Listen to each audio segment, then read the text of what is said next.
Hey, it's me, MLB. Here is chapter 17 of Cute Little Love Letters, and this one is titled, Your Move. Could I be so lucky? Denki asked Kiri later as they were standing in the hall outside the classroom. Would it be her? Could it be her?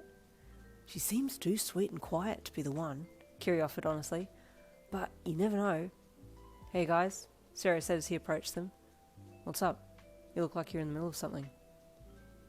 Yeah, we think we might have a lead on who's been putting little notes in Denki's locker, Kiri said brightly. But also, we might be wrong. Yeah, it wouldn't be the first time, Denki said proudly. Well, who is it? Who do you think it might be? Sarah asked curiously. We think it might be Yin, the girl Denki's talking to, Kiri said. Sarah blinked. You're joking, right? He asked. Denki and Kiri both shook their heads. No, honestly, Denki said.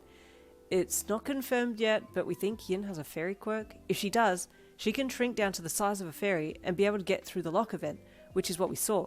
We thought it was some kind of firefly because it glowed a little, but it very well could be her.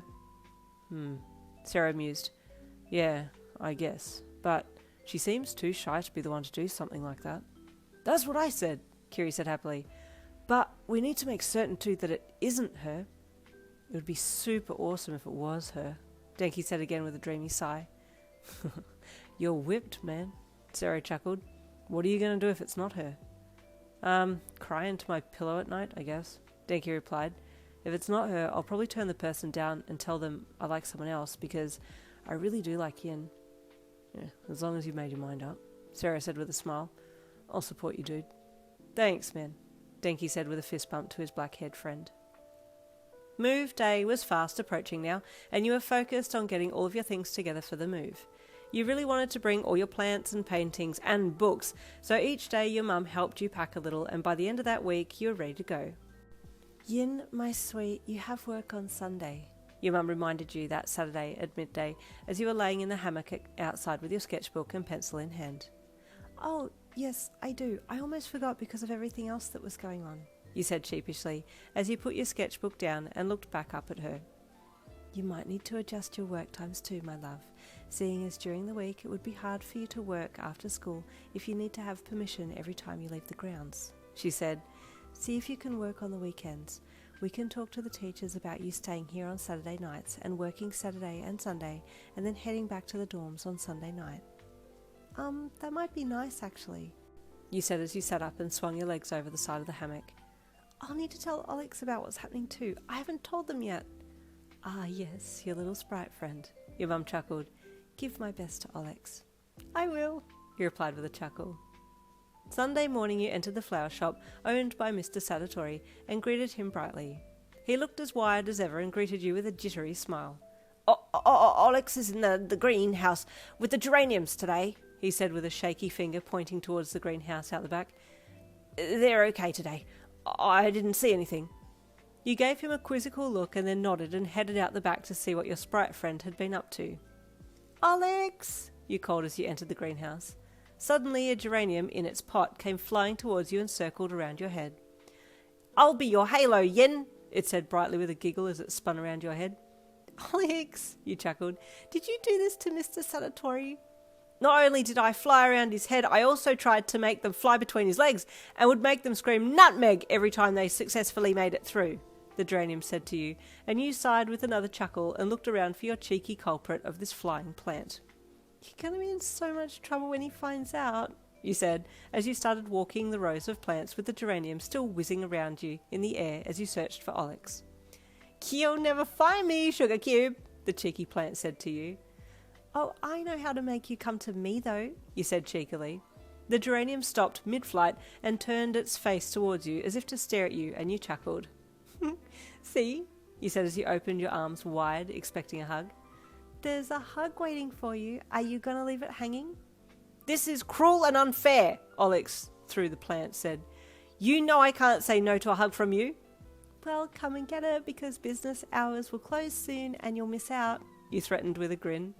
Suddenly, this sprite leapt at you from over the plant table, parkouring their way right into your arms. It took you by such surprise that you were knocked backwards, but Olyx used the vines of a nearby creeper plant to catch you as they landed against you. Lucky me, I get a hug and a cuddle, they said cheekily, when you had grabbed onto them tightly in fear, thinking you were falling. That was sneaky, Olyx, you said, as they made the vines push you back up to standing and you let them go. So, what's been happening, my favourite Fae, my Fae to complete, the reason I faint when I lay eyes on you, Olyx said cheekily as they jumped up onto the table and did some grand gestures, then a forward roll, nearly knocking over a row of plants. Be careful, Olyx, you gasped. Is your heart racing? Have you fallen for me yet? Olyx flirted with an eyebrow wiggle as they turned around to face you, crawling back along the plant line and jumping into a squat before you. My heart is racing, but you're still my Olyx. I've actually fallen for someone at school I go to, you admitted shyly, suddenly dropping your gaze to the floor. Oh? Olyx said with excitement. This is new. I've never seen you like this before. Who are they? Well, he's a boy from the other hero course, Class 1A, and he honestly reminds me a little of you, you chuckled. He's got that same flirty way about him. Well, why not skip the middleman and just date me? Heh, Olyx said with a goofy grin. You smiled at them. You're very sweet, Olyx, but you deserve someone better than me, you said sweetly.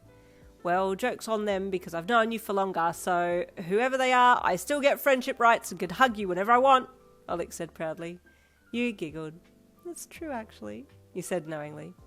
Anyway, who are they? Tell me about them, Olyx asked, getting back to work on getting the plants ready for sale. You told Olyx about Denki and all of the things that had happened between you and Denki up until this point, even including that you tried to close your eyes when he talked to you, but it didn't really help, and that you had decided doing confession notes. That had been your thing that you'd settled on. Confession notes, Olyx said with surprise. I didn't think you'd be so bold. That's what my friend Kendo said too, you said with an amused smile. But I understand now why she and you say it's brave, because at some point I have to reveal that it's me. Well, I guess not exactly right. You could just keep dropping notes for the rest of eternity, but it depends on what you want the outcome to be, Olyx said. If you're just happy with them knowing your feelings, then keep doing it. That's true. Kendo said there was no rush in telling him that it's me. I can keep going for as long as I like, you mused. But I do think I want to tell him eventually. Then do that. You do what you need to do, Olyx said supportively. But you always know you have me if you need a fallback. Thanks, Olyx, you said with a grateful smile. Monday morning, move day, was wild. It was go, go, go as soon as you woke up, and your dad had even borrowed a friend's combi van to help transport your things over to the school. You kind of felt a little embarrassed as your dad pulled to a stop outside the school gates in the van that was painted with all kinds of peace signs and dream catchers and love hearts, when all the other removal vans were plain white, very professional looking removal vans. Move day already. Stay tuned for chapter 18 coming tomorrow. I'll see you then.